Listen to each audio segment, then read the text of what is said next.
Šodien mēs esam kopā ar zinām meiteni no TikToka, Jadviga.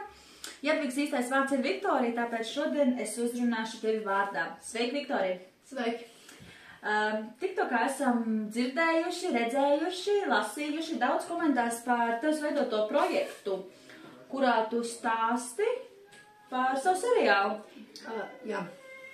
Tātad jautājums, kurš izskanēja, ir, kāpēc tu to dari, kā tev tas sākās un kas tev dod to motivāciju visu turpināt, jo tomēr tie ir bijuši, nemaldos, 3 gadi no tavas dzīves, kur tu esi pavadījusi tieši veidojot šo seriālu rakstot.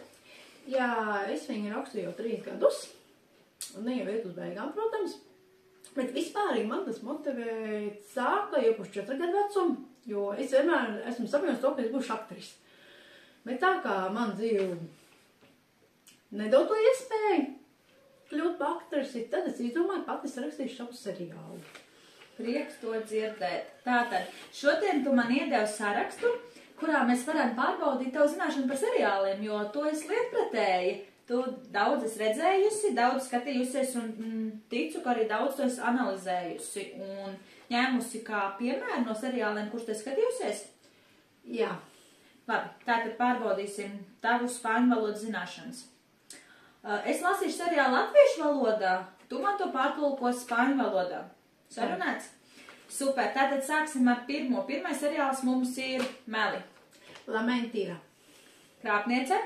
Los Padoras. Eņģeļa Seiņa. Clarita de Angel. Tālāk mums ir Mīlas ceļš. La vía del amor. Vispār Kamilu. Todos hombres a mil. Dzīvot Elenai. Vivo por Elena. Tu esi mans liktenis. Mi destino eres tu. Svešiniece. La intrusa. Pamāte. La mother star. Un kaislības. Pasiones. Priekš dzirdēt visu seriāls, tu nosauci, manuprāt, ļoti precīzi, ļoti pareizi. Cerams, ka nākamajā reizē, kad mēs tiksimies, tu varēsi kaut ko pastāstīt nedaudz vairāk par savu seriālu, jo šodienas mērķis tātad mums bija atbildēt uz tiem galvenajiem jautājumiem, ko mēs arī izdarījām, un pārbaudīt tavas spāņu valodas zināšanas, seriāls spāņu valodā tieši. Tātad prieks bija ar tevi parunāt, Viktorija. Lūdzu. Un gaidīsim ziņas arī par nākamo tavu projektu. Es dzirdēju, ka tu pie šī neapstāsies. Tu turpini. Nē, noteikti es neapstāšos. Man būs vēl ļoti daudz projekti. Super, man prieks dzirdēt. Vēl veiksmē tev viss izdodas, neapstājies un turpini sev iesākto. Paldies par sarunu! Paldies!